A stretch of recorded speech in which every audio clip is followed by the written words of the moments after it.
Hi, and welcome to The Caption Life, a show for the most casual and dedicated fans of comics and a member of the Comic Watch family. I'm your host, Sean. Join me and discover what the world of comics and graphic novels have to offer.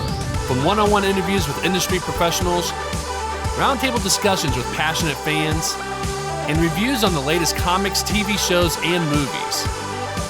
Now let's dive right on in.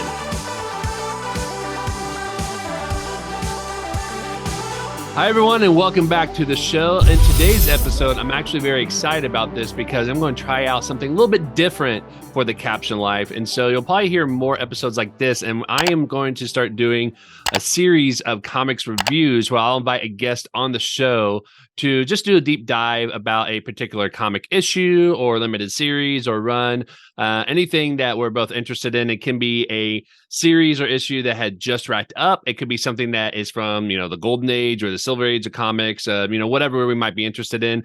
So this will be the first episode of that series, and we're going to do a deep dive review of the series that just ran called Superman, Son of Kal-El, which is from DC Comics, and it ran from 2021 to 2022, and it's a run of 18 issues. So we're going to review that series. And today I have on the show with us Bethany W Pope to help us review this series. Bethany is a bisexual, non-binary writer, and she has won a variety of literary awards and published several novels and collections of poetry. The most recent books include Silage, Masque, and The Hungry and the Lost. Nicholas Lezard of The Guardian described Bethany's latest book as poetry as salvation. This harrowing collection, drawn from a youth spent in an orphanage, delights in language as a place of private escape. Bethany has been writing for Comic Watch for 4 years. They are a lifelong comics fan. They currently live and work in China with their 2-year-old son, their spouse, and their bizarre little dog. Bethany, welcome to the show. Hi, thank you for having me. I'm excited. Yeah, thank you for joining. And I want to let everybody know that the reason why I invited you on the show today to talk about this is a couple of things. Is one, that you're from Comic Watch, which we both write for, but you also wrote a lot of reviews for Comic Watch on this series. And I remember, reading a couple of your reviews, but also the writer of this series, Tom Taylor, had I think tweeted at you or retweeted your tweet because he really appreciated your review on one of the particular issues that you really loved. And so I thought it'd be great to have you come on the show and to do a review of this series. So I'm very excited to talk to you about this. I'm very excited to talk to you. I think this is going to be fantastic. It is an incredible series with a lot of thematic depth, and I'm just excited to dig into it. Oh, yeah. Same here. Yeah. Well, before we get started on the series, I'd like to do this with every guest that we have come on the show, and that's to talk about your comic book origin story. So I want to ask you, what got you into comic books? Was it an event or an issue or somebody introduced it to you? What is your comic book origin story? Well, so I had sort of an unconventional upbringing. When I was 12 years old, I was living in a children's home or orphanage in South Carolina, of all places. Mm-hmm. And as part of that, I was doing a work program in the recycling center.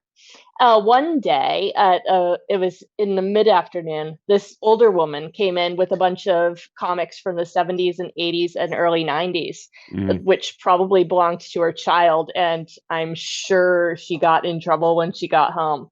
Anyway, I'd never seen an X-Men comic before, but it was, this box was full of early Claremont comics, and I stole them all. I'm not even ashamed of it at all. Yeah. I shoved them in my jacket, and I was just like, yep, you're coming home with me. And my first ever issue was the issue when Colossus fights Juggernaut in a bar. Oh, and nice. He's just broken up with Kitty Pryde, which is this huge, now it's problematic because she was 13 and he was 19. Yeah. And that's so gross. Yeah. But at the time it was big romantic drama. So I read starting from there, and I have never looked back. Nightcrawler is my favorite character, and followed by Wolverine and Storm, and then Magic. And I have been obsessed with comics ever since then, especially the X-Men. I love that. Yeah, Yeah. my Yeah. origin story isn't quite like that, but involves the X-Men as well Yeah. because I was introduced to comics from my uncle, and I remember the first issue I read from his collection was an X-Men issue. And it's funny because you said your favorite character is Nightcrawler. He's one of my favorite. My favorite growing Yeah. up was Cyclops Mm. because I just always gravitated to the leader of the group. All my favorite Yeah. heroes are always been the Straight leaders of the laced. group.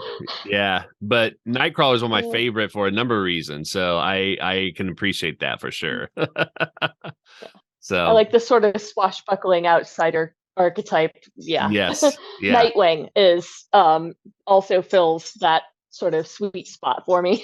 Oh yeah, yeah, Anyway. definitely. Oh, that's awesome. Well, thank you for sharing Mm. your origin story. I appreciate that. Yeah. So Yeah, thank you. let's dive into Superman Son of Kal-El. And what I want to try to do before we get into our specific topics that you and I talked about, we're going to touch on. For those who are listening or watching that had never read the series, I want to read the official description from DC Comics and then try to do kind of a quick and short, concise synopsis. So that way, if you don't know what's been Mm. going on, we can kind of summarize it for you to the best of our ability. I'm not a great summarizer, so we can maybe hopefully between the two of us, we can get it done Yeah. sufficiently. So Mm. here's a description from DC Comics, and it reads: "A new Man of Steel for new era. Jonathan Kent does his father's. I'm sorry. Let me let me try that again. Try again. A new Man of Steel for new era, Jonathan Kent dons his father's cape as the 21st century Superman from the best-selling writer of Deceased and Injustice. Jonathan Kent has experienced a lot in his young life. He's fought evil with Robin, traveled across galaxies with his Kryptonian grandfather, and lived in the future with the legion of superheroes who were intent on training him for the day his father could no longer be Superman. There's a hole in the Legion's history that prevents John from knowing exactly when that will happen, but all signs point to it being very soon. It's time for the son to wear his father's cape and continue the never-ending battle as a symbol of hope for his home planet. But can John be Superman and still have a normal life? The son of Clark Kent and Lois Lane will earn him the hard way as he heads to college and combats the dangers of the modern world. The entire run is written by Tom Taylor, and the creative team consists of artist John Timms, Danielle Di Nicolo, and I apologize ahead of time. I'm probably going to, mispronounce all these names, and so I really apologize. Cian Tormey, Raul Fernandez, Bruno Redondo, Wade Von Grawbadger, Matt Herms, Scott Hanna, Raru Coleman, Clayton Henry, Scott Hanna, colorist Gabe Eltabe, Hi-Fi, Adriano Lucas, Federico Blee, Marcelo Mialo, Ramulu Fajardo Jr., and letters Dave Sharp and Wes Abbott. So again, I probably mispronounced a lot of those names. And so this description kind of gives you an idea of what to expect going into it, which I'll be honest, I didn't read anything about Superman or this story before reading Superman Son of Kal-El. So they did a good job of kind of giving you at least the parts you need to know what happened before in order to follow along with the story. But I didn't know anything about, apparently Jonathan, was kidnapped and was taken to a different timeline or something like that. And so in the comics, he went from being a teenager or something like that, or a young boy, to all of a sudden being a 16, 17-year-old kid.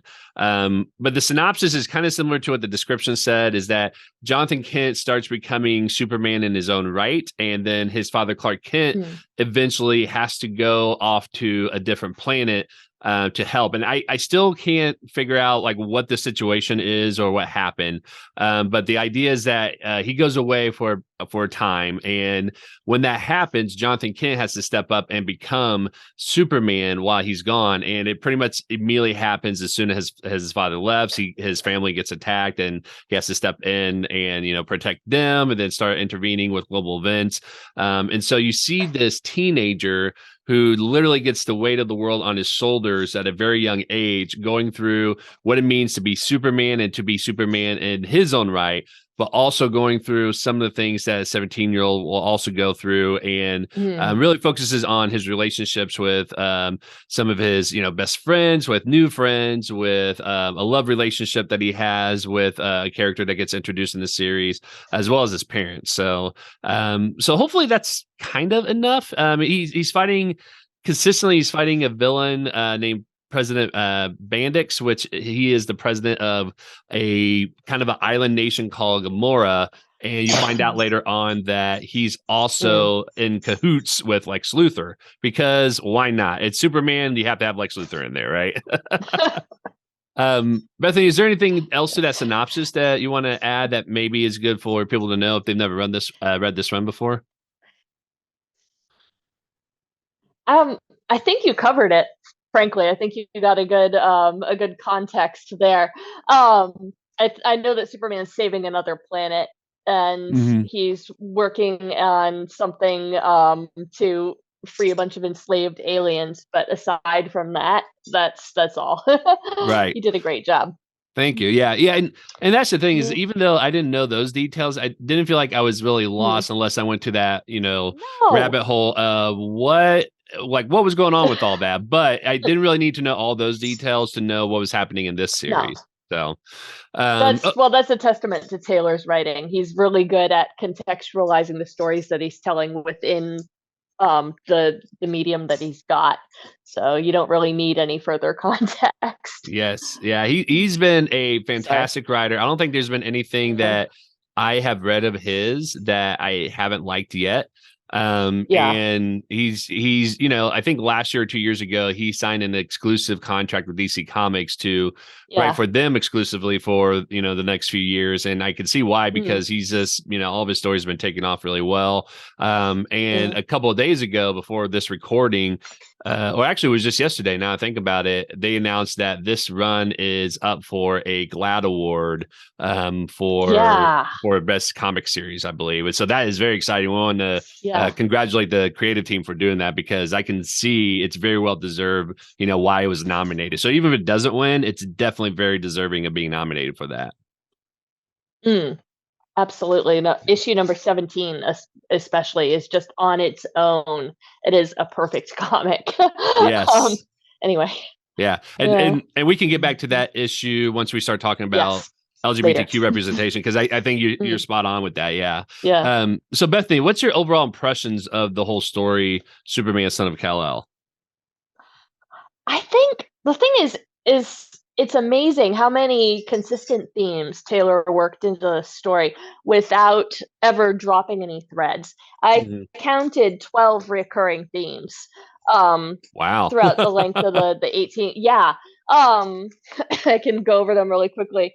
Fatherhood, fathers, parental duty, bisexuality, capitalism, toxic capitalism, friendship, healthy romantic partnerships, ethics, environmentalism, radical love, American fascism, media, and yeah, radical anti cynicism, which is so on brand for Taylor. Hmm.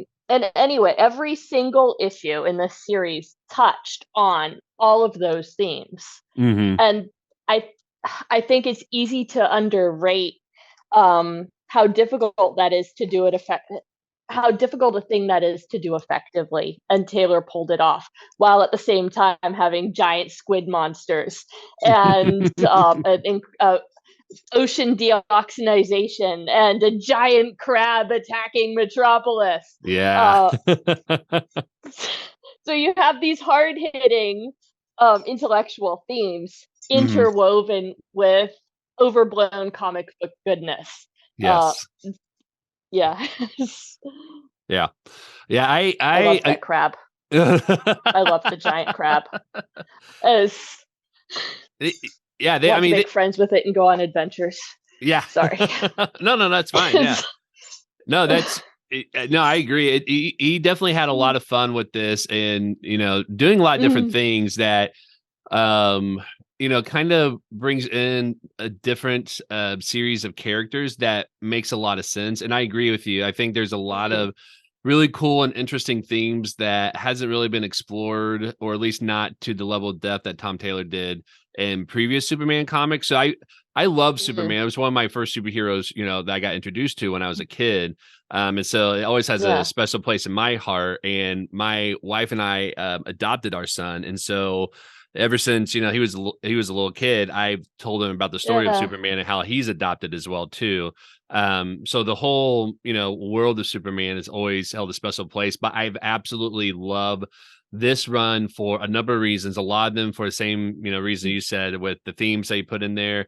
I especially love the representation of his relationship with his parents, especially his father, because I love not Yeah. just the story, but the imagery that they put in here of what a fatherly love can and should look like in a lot of instances. And so, like, I won't go into Should a lot of is the key details word about it. there. Yeah, yeah, Yeah. exactly. And so I won't go Mm, into a lot of details about that just yet, but I just absolutely love that aspect of it. And I think it was just a really cool way to be able to introduce all these themes and to bring in a wider world that makes a lot of sense. And the art was mm, fantastic for a lot of reasons. yeah. But one of the things I definitely want to point out, because I know letterers don't get a lot of love for comics, because that's something that a lot of people, at least a lot of the common layperson that's reading comics, may not think about. But the lettering for the Mm, character Jay, who's also known as Gossamer, um, something really interesting that I thought was really cool. Where in the story, Nightwing was talking to Jon Kent about how he recognized John as Superman, even though he was trying to wear a mask and try to be in disguise. Nightwing said that he, mm, identified him because he didn't hide or disguise his voice at all. So that's how he knew it was him. So later yeah. on, when you saw, Jay talking, actually, let me step back. When you saw Jay talking before that moment where Nightwing told Jon Kent about disguise his voice, Jay had a certain kind of lettering style. But then after that, Yeah. when he was Gossamer and he was wearing a mask, you saw the lettering change. And so it kind of made me think that it was implied that John talked to Jay because they were, dating, or at least in a relationship at that point, and Yeah. probably said, you should disguise your voice. And so I thought it was a really cool, subtle way of doing that I picked up on. And Yeah. I thought that was really neat. And I think that letterers don't get enough love sometimes because of, again, it's not as big or visual as the art and things like that. But that is a really cool way to be able to have fun with the lettering style and use it as a storytelling Yeah. technique that says volumes of what happened that you didn't see in the panel. So yeah, so overall I absolutely love Yeah. this series. I do have a couple criticisms, things like that, but Mhm. I think that if you Yeah, love me too. Superman, or even if you're a parent, this really speaks volumes of parents. I think that was the biggest thing for me, is just the relationship between a father and a mother with their son. And I think that a Mm. lot of parents will appreciate this story. And I think a lot of well, maybe this should come later, but I think, for me personally, as someone who is both a parent, and didn't have the best parental figures, it's instructive. Hmm. It's like, Yes. it's both instructive and it's healing as well. Because you can, if you're someone who is a bisexual adult who is like I am raising a child, it's both telling you how you can be there for your child should they need it in the future, and it's Hmm. also filling a lack in your own life, and it's a Right. comic book. Right. That's an amazing accomplishment. Can Yes. I mention Federico Bli's color work, because you Yeah. you talked about the lettering? um Blee is a genius. The way that he uses colors, it so subtly influences the emotional feel of each panel. Hmm. And this is something that I've noticed consistently across other books that he's done. Because I know he does a lot for Marvel as well. And every time I see his name on the cover, I get excited because I know, oh, this is going to be like emotionally resonant. Right. Because he's got such a knack for using color as a tool for generating feeling. Hmm. So he can contribute to the power of the line work in a way that I think is underrated and possibly not valued as much as it should be. And I just wanted to like throw that out there. Yeah. Oh This yeah. is Yeah. Well, and that's what's Yeah. really cool about this series as well too, is that it's an 18 issue series. And even though Mm, Tom wrote all 18 issues, the creative team with the artists and colorists yeah. and letterers had all changed from first issue to 18. And what I love Yeah. about it is that the story is very consistent. The artwork does change in terms of style, Mm, but the important things are still present no matter who you get on the artwork or the coloring and things like that. yeah. And that's, I think, another thing that's really cool about this story is that there's some issues or some stories when you're reading it the artwork is so vastly different that you almost feel like you're reading a different Yeah. story. This one, the Yeah. artwork when they change artists is apparent, but it's not distracting from the overall story because it still matches with a lot of Yeah. the styles and things like that. Or at least the overall theme of the styles. And I think that was something that was really cleverly done, but allows the artist to have a lot of free Yeah. reign on, their own quirks and techniques and styles that they want to put into the story as well, Yeah. too. So um But it still had a unified voice. I'd be yes. interested in seeing Tom Taylor's scripts. Like, Yes. I want to know how much instruction he gave to the artist Yeah. and like how much of it was the artist's contribution. That's what I'm curious about. Oh, yeah. Yeah, I agree. Mm, So one of the things that we want to talk about is, I know we have a few themes and topics that we wanted to dive into with this series, and one of them is yes. that I selected for the discussion is how this run really focuses on the humanity side of Jon Kent. Yeah. So John is not like his father, where he is, half Kryptonian, half human, whereas Clark Kent is Mm, fully Kryptonian that was adopted and raised on Earth. So he definitely has, humanity in his DNA. But what I love about this mm, series is that it's probably the most focused story on the humanity side of Superman. Not that we don't see that in other issues or runs, but I think the humanity of the being or person of Superman is definitely explored a lot more as a core foundation of the story than any of the other ones yeah. I read before. So Bethany, I want to kind of hand off to you and ask you, what did you think about the commentary and the story about John's humanity in this run? I one thing that struck me is something that, like, because I'm a person of two nations. So I'm Hmm. British American. I've got two citizenships. Right, Um, I feel like I can criticize America because I spent a large portion of my childhood there, right. and I feel like I have the right as an American to criticize what I love and what Definitely. I'm part of. Yeah. Yeah. Um, and now that I'm also British, I Hmm. feel like that extends to the UK.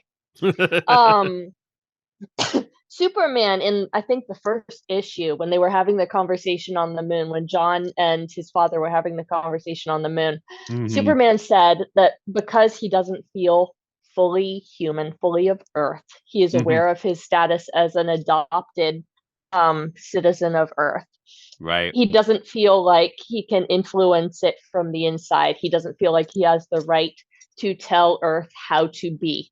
right. And John, as a child of both worlds, Hmm. has the ability to be that voice, that more emphatic voice, as well, standing beside protesters, as well as just being a shining beacon on the hill. And Hmm. I think that that was the most beautiful thing because it didn't say like that Superman is less than human or other than human because he's the most human superhero there is. Right. Yeah. Yep. But he he operates out of a place of moral striving for his ideal of goodness, Hmm. and that is a very human urge. But John is, because he is of Earth as well as the stars, he Hmm. is in a position where he can influence the future of the planet. And I Right. think coming at the story from that perspective was incredibly intelligent. Hmm. And it also might have been Taylor, who is Australian, Right. commenting on what he feels he can and cannot say as a writer. which sorry is a position that I sympathize with. But it was beautifully done.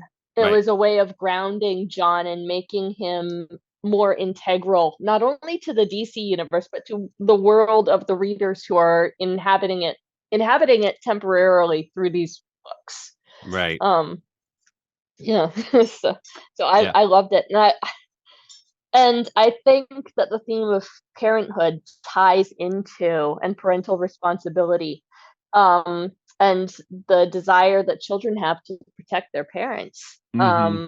That's not something that you see very often in literature of any kind, honestly, but it's very true. Yeah. I know my son, he's 2, and he's like, if my spouse or I gets upset, he's just like, "It's Yeah. okay, it's okay." Yeah, Yeah. 'cause kids have that urge to nurture, and I think that portraying John as an older teen, struggling with that desire to protect his parents, and Hmm. the realization that what he feels mirrors what they feel for them. That was one of the most grounding and humanizing elements there were. Yeah. And also finding out that um, Alfred Pennyworth was talking to Yeah. Jonathan Kent on the phone. Like That they was were really talking cool. about Yeah. their superhero son. Yeah. That was so sweet. Yeah. Well, and I love that because it's like Sort they're not alone in that of, experience, so it makes sense for them to, once they, yeah, connect, to be able to do that, because you have yeah, to have some sort of support with people who are also in the same situation. So I love that yeah. detail. Yeah, that was so cool. Superhero parent support network. Yeah, yeah. It's- Now we kind of yeah, want a comic book series of just like the parents of the yeah. superheroes, in a If coffee Super chat, Pets right? got a Yeah. series, they should. It's like, uh, Yeah. Tom Taylor can write it. Yeah. Like Oh when they yeah. finally bring Alfred back from the dead, Yeah. like um, they Oh can have yeah. and Batman and Superman can join as like honorary members. Um, and they could just have like Yeah. Yeah. like a superhero parental knitting circle. Oh my Um, gosh, that'd be so funny. Yeah. yeah. Uh, I go, going back love it. You to know Alfred would knit. Yeah. Going back Sorry. to I'm no, sorry. no, I can that's just see him like crocheting. yeah. It's So going back to what you had cool. said with Superman and Mhm. John Kent sitting on the moon talking. Mhm. I gotta say, I love Yeah. I love that whole scene anyways Mhm. to begin with, but I also love the moments that went up to leading to that first meeting, with not first meeting, but when they first met on the moon. Mhm. Is that Yeah. Jonathan tried to go to college under disguise so he can have a, quote unquote normal life. Apparently on that day, that's also when In a a terrible gunman, wig. yes, in a terrible wig, yes. And apparently that was also, first day of college was also the day that a gunman decided to come in Yeah. and try to kill a lot of people, and he had sketched out, like, thoughts and prayers on the bullets and everything. There's And so to protect everybody, he pretty much had to ruin his secret identity, and Jonathan Kent, stepped in to save the day. And so everybody knew who he was. He got overwhelmed by that. Mm. He drove to college in some sort of Jeep. So instead of just Yeah. driving the It was Jeep a away, knockoff of a Ford. yeah, yeah, it was like cleverly done in terms Sorry. of, like, Yeah. doing a parody Avoiding of different, copyright. yeah, doing a parody of different Mm. car models and stuff like that. But he Mm. drove in a Jeep-like vehicle to college, and so instead of just Mm. driving back home, he literally picked up the Jeep and took it to the moon with him. And I thought it was, I remember laughing probably like a good minute, because I thought it was Yeah. just it's like, of course, if you have super strength and super flight and things like that, You you would. would do that, So it's just a kind of a funny imagery They that they missed a had there. trick though, because the tires. If you bring tires into zero That's G, true. Yeah. like interesting things happen. First they explode and then they implode. And it's Yeah. rubber, not Yeah. good. Sorry. Yes. Yeah. Oh, Well, I'm sure Bruce Wayne probably gave him they some missed sort a of trick. tech for that. So yeah. Yeah, magic.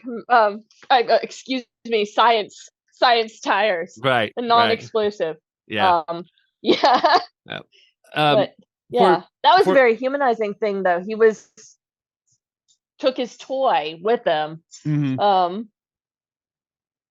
So, yeah. Anyway, go on. Yeah. Sorry. No, that's fine. Uh, One of the things for me Mm. about what this series talk about in terms of the humanity of Superman is I love how even though he has super strength and all the super abilities that comes with a Kryptonian, this focus a lot more on how John Mhm. represents what ordinary people can do to make a difference the same way he is.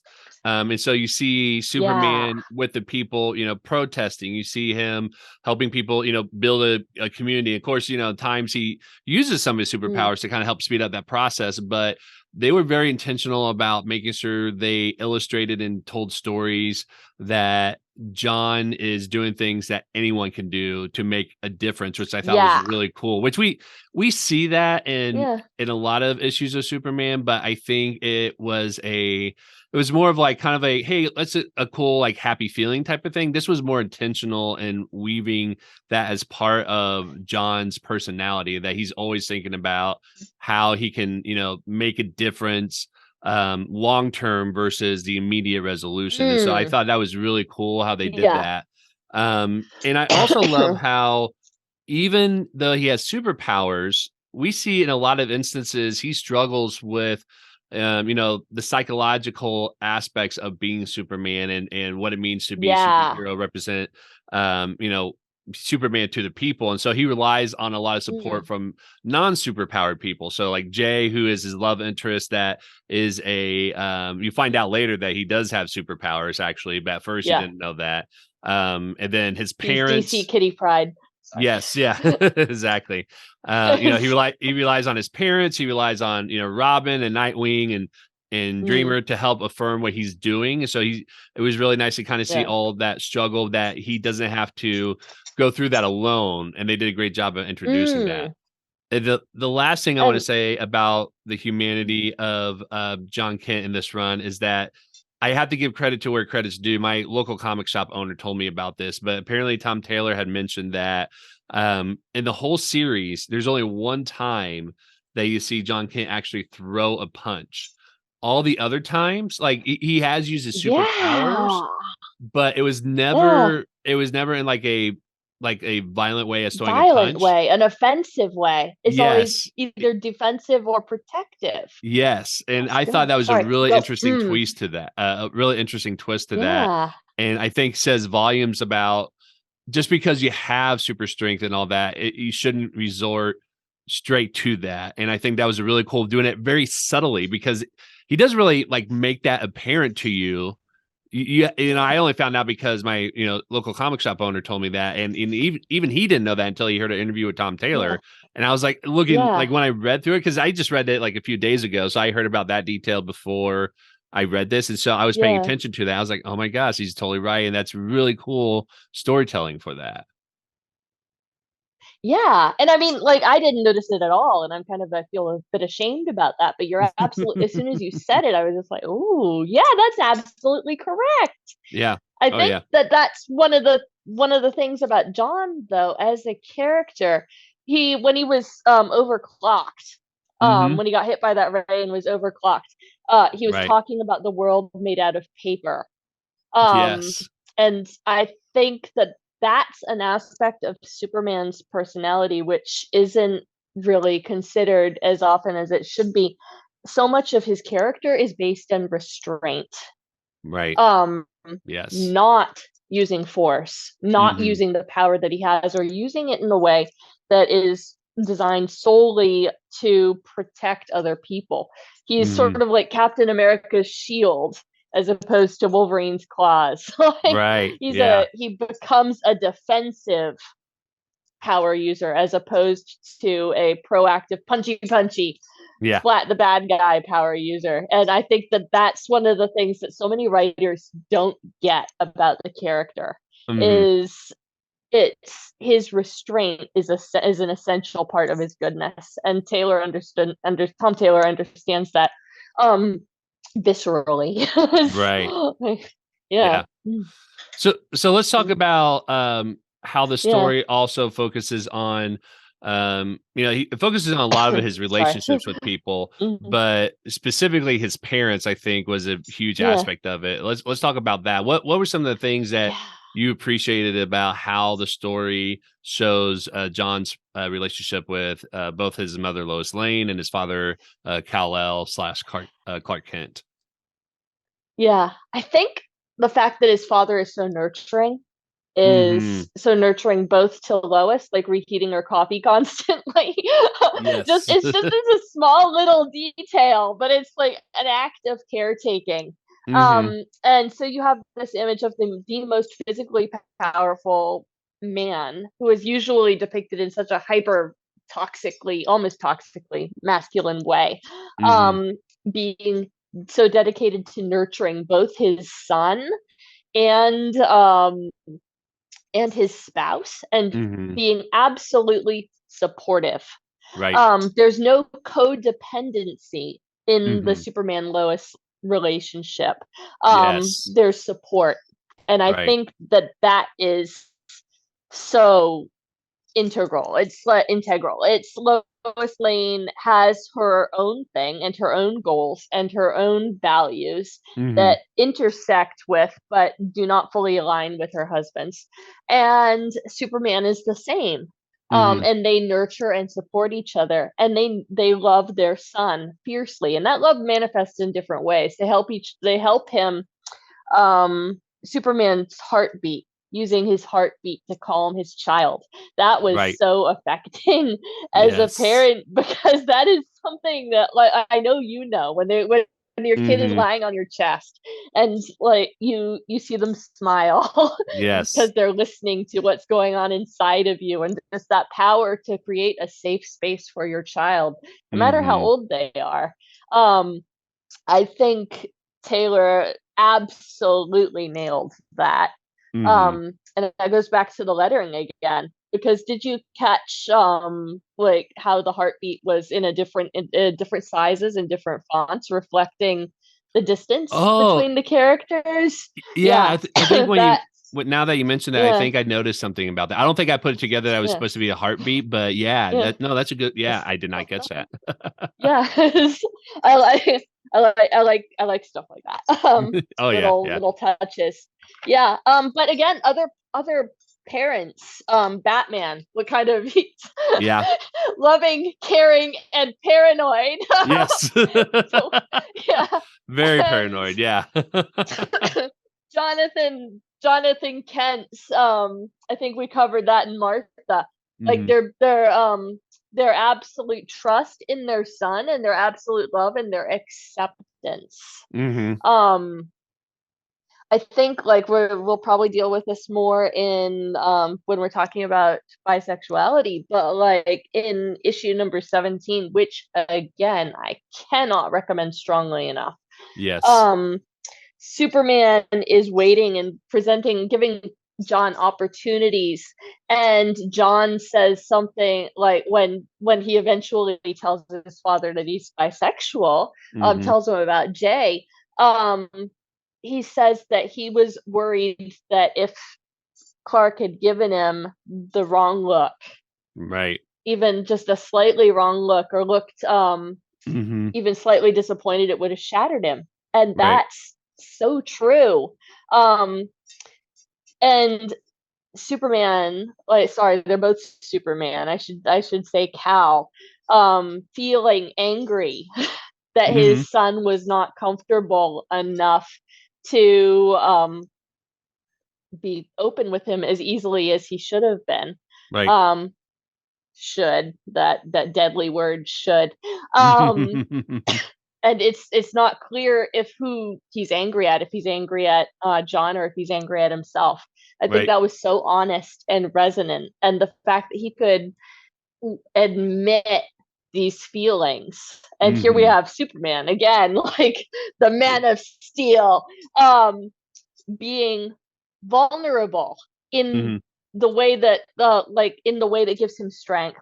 Right. um he has the strength to be vulnerable both with his child and with his spouse, and that Hmm. is just, it's perfect. Yes. It was it Yeah. was so well done.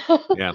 Yeah. Mm, And mm, um we'll get to that more about LGBTQ yes. representation in Yes, more. comic a Sorry, little I'm bit kind of later. one note No. song That's a person. no. That's totally okay. I love Yeah, yeah. it. But I noticed that when they were talking about that, or when John was trying to come out, I don't think he ever actually said the words, I'm bi. I think No. it was always kind Yeah. of understood what was happening, which I thought was really interesting because I think that was Yeah. and again, I'm a straight person, so I don't have Yeah. any sort of box to stand on when talking about that experience of coming out and having those difficult conversations with your parents and stuff like that. So I can't tell you like if that is a significant Mm. meaning or not, the fact that he never actually says those words.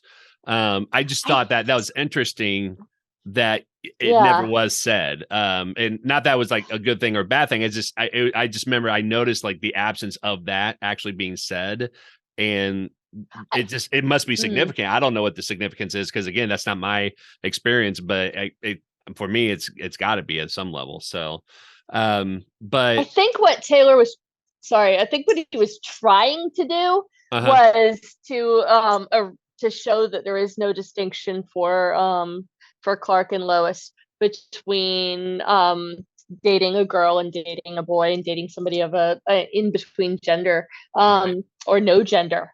Um right, I think he was trying to say that all relationships are equal in this way.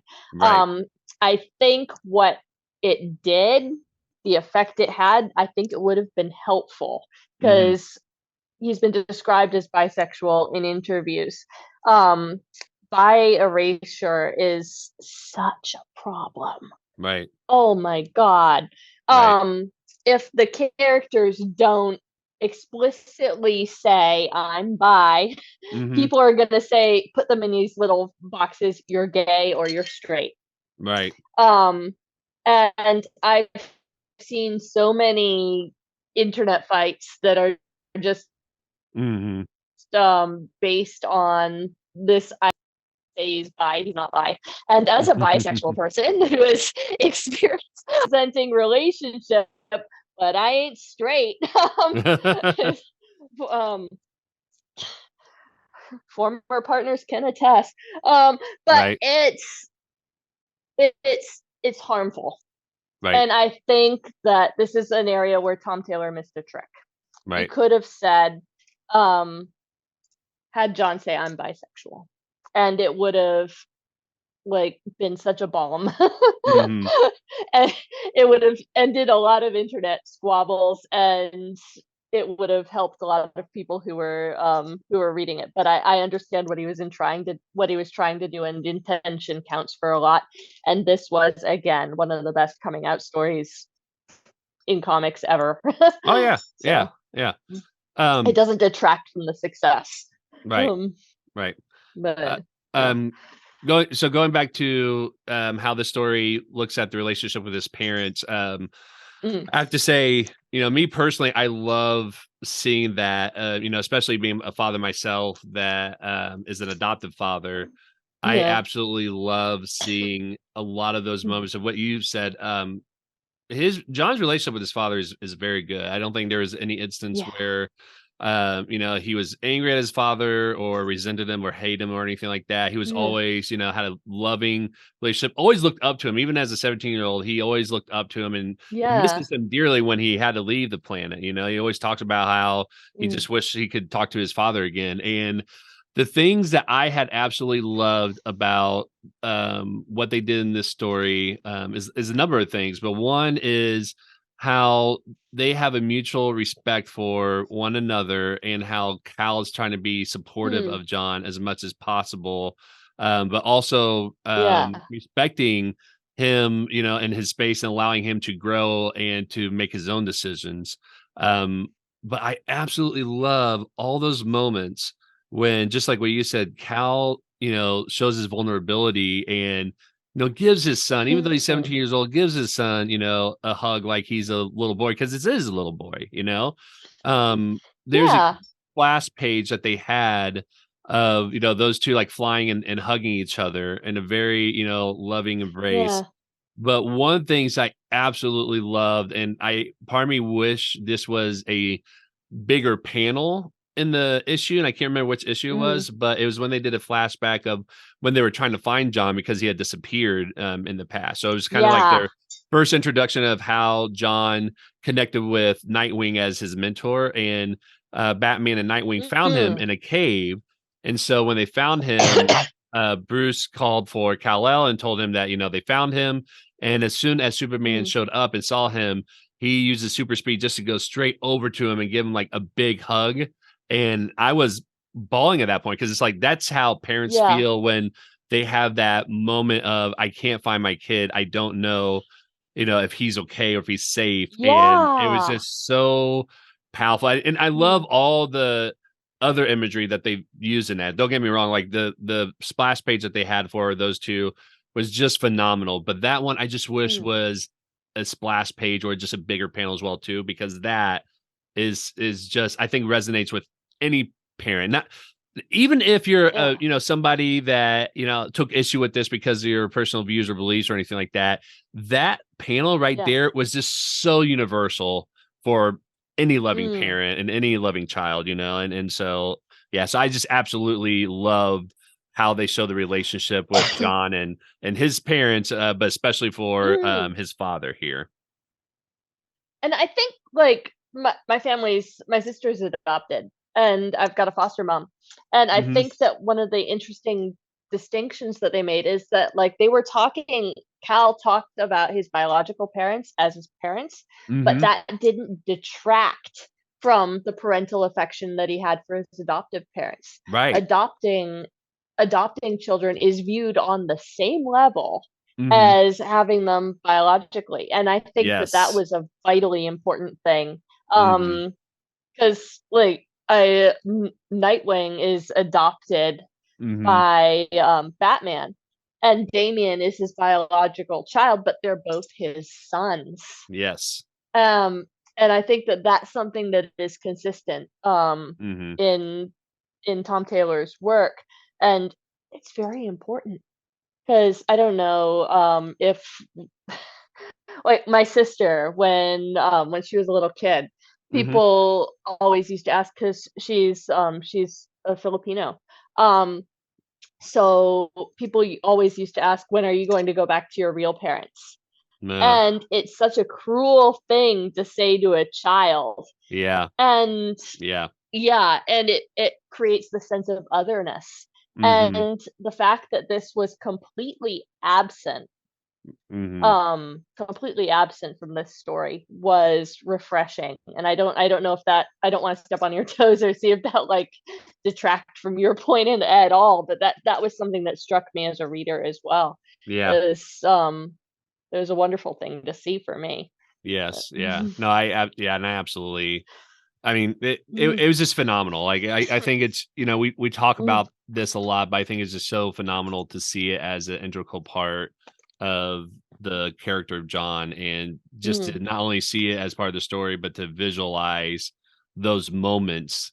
It was yeah, Mhm. it was powerful. So Yeah. um so let's switch over to the LGBTQ representation in here, Yeah. and what I'm going to do first Okay. because I can't really speak about this, and I know Mm. you can, and so I just want to share one thing that I really enjoyed Yeah. and appreciated here, from my own personal experience, and then I'll kind of hand it over to you to talk about the representation here. But one of the things I noticed Mhm. about this run that I absolutely thought really just knocked it out of the park is those pinnacle moments when John had these life affirming events that happen. So Mhm. his first kiss with Jay, when he tries to tell his mother, but his Lois is like, I'm a journalist, I figured it out a long time ago. Right.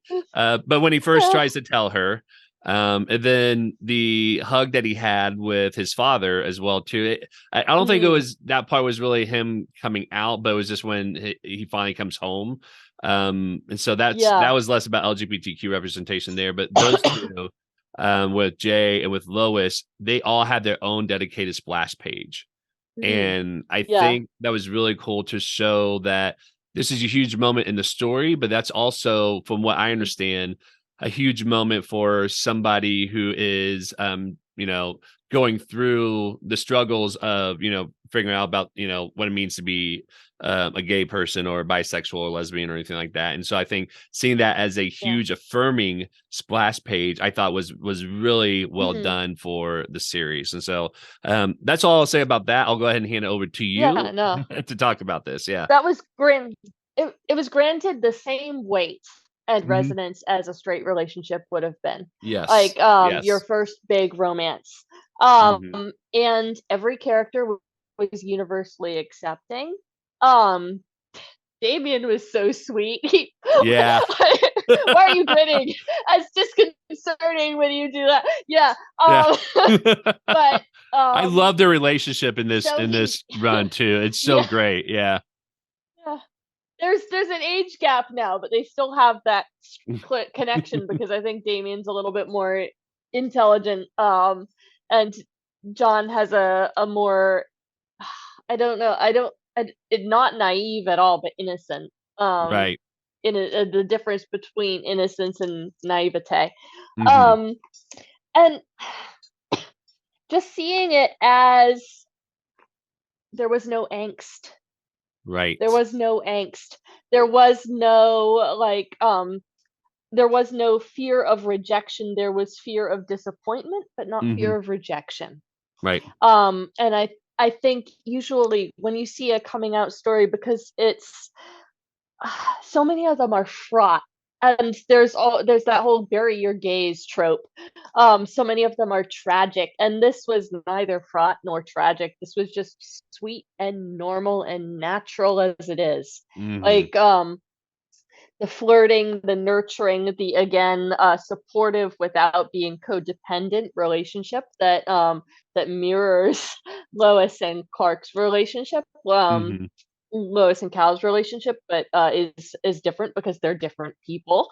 Right. Um, so it and the fact that, as Jay kept repeating, you don't have to worry about me, and I don't need to worry about you. You're invulnerable, and I am untouchable. We're safe. Mhm. We can just be together, um, and be supportive and be healthy without having to be codependent. Right. Um, and there was that one instance of John damseling Jay, um, by trying Yep. to stick him in the Fortress of Solitude, and Yeah. that was sweet because he's young and he just wants to protect what he loves and he's afraid of losing the person that he loves, but being called on it and owning it, Yeah. Yeah. and it was done in such a sweet, good-natured way.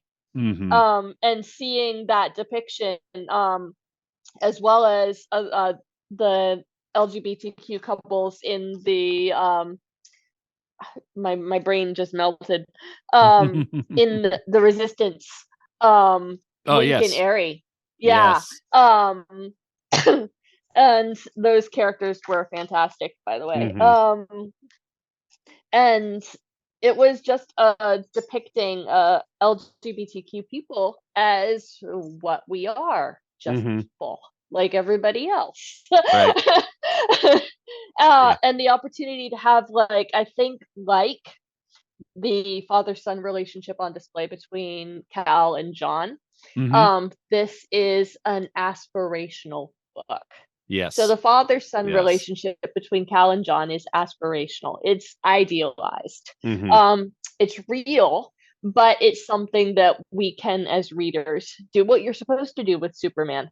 Take the Mhm. lesson and run with it. Apply it to your life. In a non-metaphorical way, obviously. Right. I think that this coming out story was also aspirational. Yes. This is the reality that LGBTQ people would like to experience and Mhm. hopefully can make possible for our children. Mhm. But it's not the reality that we have now, unfortunately. Right. Mr. Thoughts and Prayers Bullets is the reality that we have now. Yes. But Yeah. with our with aspirational fiction such as this, it plays such a vital role because it's Mhm. not blind to the problems the LGBTQ people are experiencing. Mhm. Um, but it is aware of them, and it's aware of how we can transcend the Mm-hmm. problems that are experienced and faced by LGBTQ people, Right. um, and we how straight people can be better allies, Mm-hmm. straight parents can be better allies, Mm-hmm. and how we can support each other Right. within the community and in the world at large. And I think that that was so beautifully done. I was crying, like you were Yeah. crying with the finding your child thing, which I've also experienced. Like in China, people will come up and strangers will come up and take your child. Oh, wow. And it's a cultural thing because there's more of a collective parental responsibility. So, Mm-hmm. like, if you're in the grocery store and you see someone struggling with the child, you are expected culturally, even as Wygo Ren, a foreigner, that's the American foreigner, Okay. you're expected to participate in cultural parenting. So, like, if Gotcha. I'm in the grocery store with Zeno and somebody's kid is throwing a tantrum, I'm expected as a member of society Mm-hmm. to go over and maybe pick up the kid, help the parent with the groceries, and it's just normal. So if Zeno, my son, we Yeah. named him Zeno, it feels like I got away with something. um, so if Zeno is in the store and having a fit, random grandmothers will come over and just grab him and walk away. Right. And what they're doing is like, you're freaking out, you need a break. The kid is freaking out, the kid needs a break. We're giving you the break. Right. And what my Western brain is doing is, you're breaking my baby. But like, so I get it. Yeah. Sorry about that. I upset my dog. Um, but so I do resonate with that, and that's a very real feeling. Mm-hmm. But the aspirational side of it Mm-hmm. is vitally important. And I Right. think, like, putting this example on paper, Mm-hmm. this is not how it is in most cases, but it's how it could be, Right. and how you can work to make it happen. I Mm-hmm. vitally important. And I think I kind of got lost in the woods there a little bit, and I'm sorry about that. My brain went down a cultural rabbit hole, and deviated from the point that I was trying to make. That's Um, that's okay. uh, Yeah. so Well, I thank you. I yeah. appreciate hearing that. Yeah. Yeah, Um, well, but that kind of wraps up our conversation for Superman Son of Kal-El. I appreciate you giving your insight mm, about how especially about LGBTQ representation, how yeah. aspirational this is. This is the Mm, part of the show where we go into the comics that we're reading. So what I want to yeah, do is I want to share what people had shared with me of what they're reading, because I usually yeah, before every episode I'll do a call out on Twitter and our Discord and our Slack channel for Comic Watch yeah. about what comics are reading. So Awesome. I'm gonna read what everybody is shared that they're reading real quick, and what they had to say about that, and then I will have you share what you're reading, and then I'll share what I'm reading as well too. Mm, So cool. from Comic Watch, Seth Ramos said that he is currently reading Mosley #1 from Boom Studios, which dropped earlier this month, Mm, and said that was a great first issue that more people should check out. It's about a guy who inadvertently helps technology take over the world in his younger days, and now he's older and hates how much technology is fused to society. And then a magic hammer drops in front of him. He is given the motivation he needs to take on the tech god. So I might have to start reading that now, just based on that description. That's a great that description. sounds awesome. Yeah. Yeah. In Mm, our Illuminacasters Discord, which again, if you're interested in joining, I'll put the link in the show notes as well. Joe Loves Comics said that he just reread Superman Life Story to write a review of it on League of Comic Geeks, and mhm, he also checked out the new first issue of Image Comics series Black Coke by Kelly mm, Thompson and Meredith McLaren. It was great, and is excited to see more. Worth a try to see what you think if you haven't read it already. So um I Am Bros said that she's been catching up on the comics of Phase 2 of the High Republic on Star Wars side of things. Absolutely loving phase 2 so far, but it is Star Wars. I don't know if that helps you too well, which I have not read. So I sounds like I have to experience that for myself. So Wally from the Discord said currently reading Harley Quinn, Black, White, and Red, better than expected, and Supergirl Silver Age omnibus, which they absolutely adore.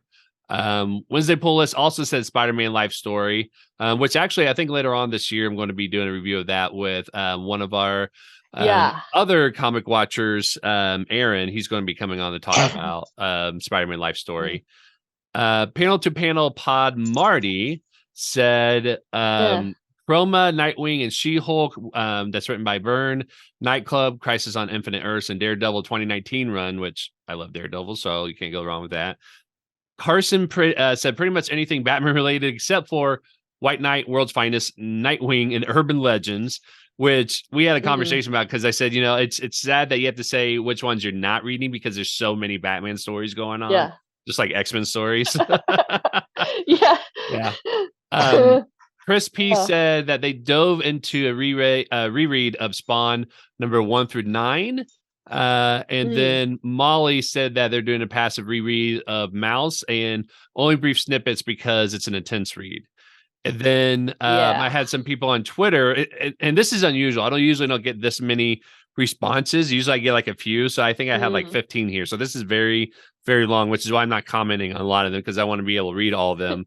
But it's a lot for this episode and for any episode I've had. So this is probably the longest one, which is good. It's great.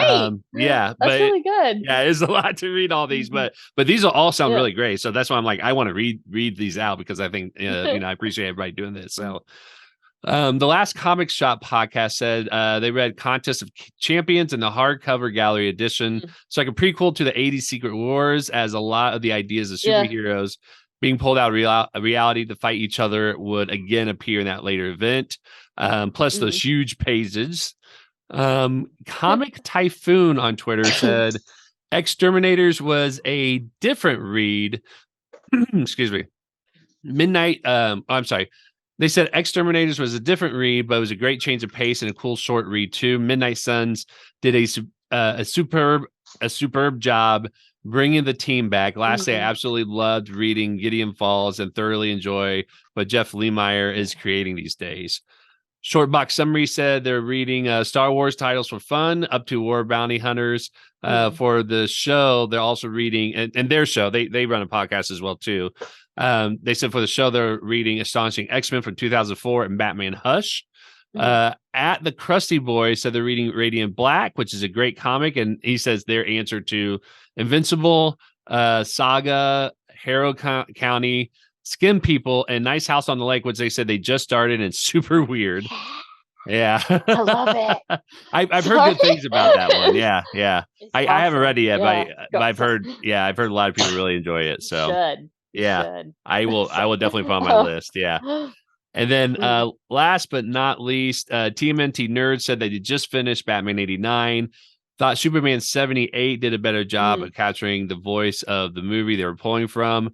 I haven't read Superman 78, but I absolutely love Batman 89. And so I was bummed out to hear that they didn't like it as much as Superman 78. But, that's the great thing about comics is everybody have different tastes and they don't have to enjoy the same thing. So thank you everybody who submitted their reads for this week. And again, this is a long list. It's a good problem to have so many people submit to them.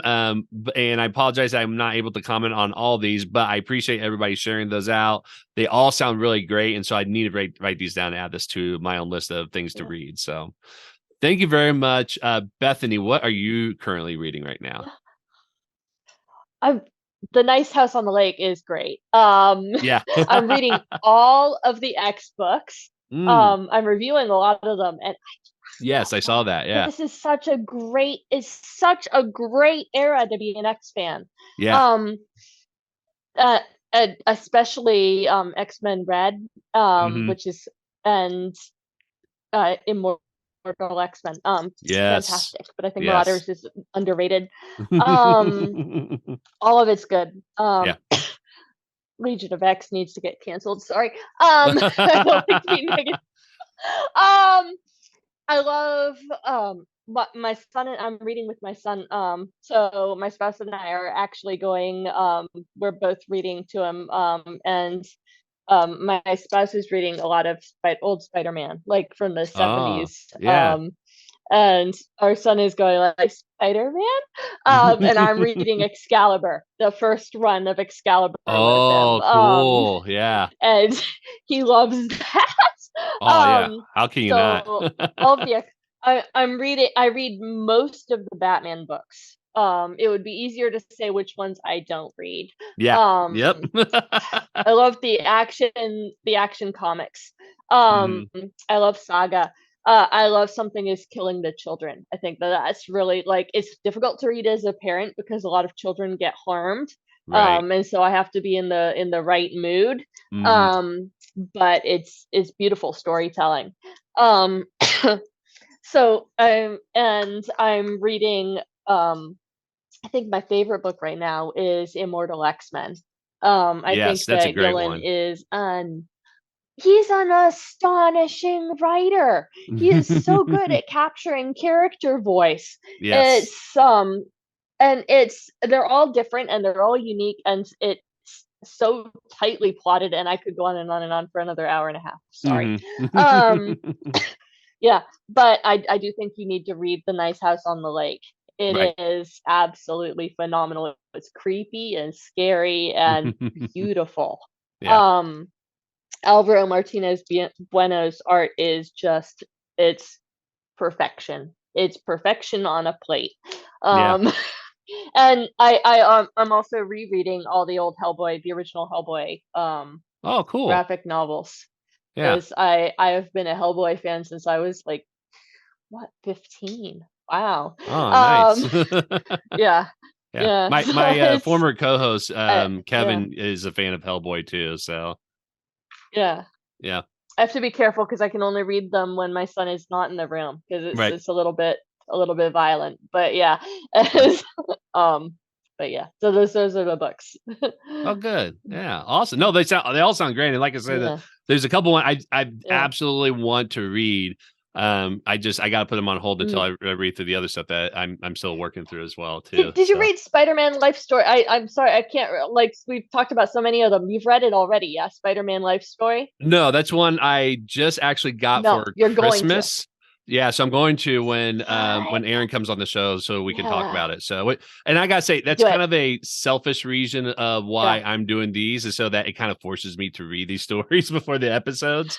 But yeah, I've heard nothing but great things about it. Yeah. In fact, there's people in our Discord Yeah. channel was talking about that story and how much they love it Hmm. as well too. So I definitely have Did it. you read yeah, The Grand Design, X-Men Grand Design by Ed Piskor? No, I don't Oh, think you so. No.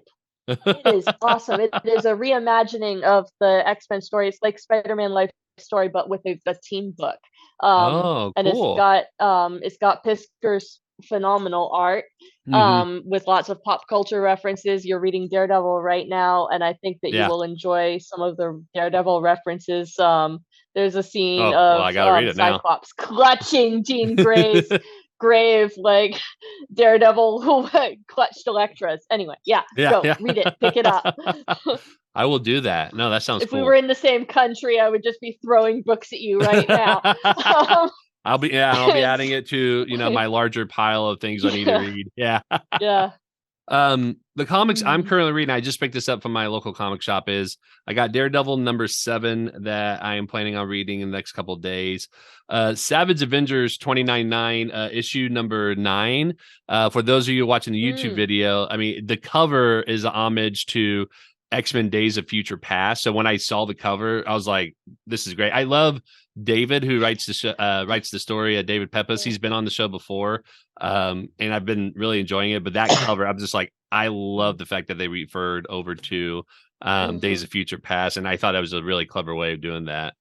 I got Batman One Bad Day mm. Bane, which I'm very excited about. You talked about this Immortal That was X-Men. I good. got the latest issue Yeah. #10, Good. issue number 136 of Teenage Mutant Ninja Turtles.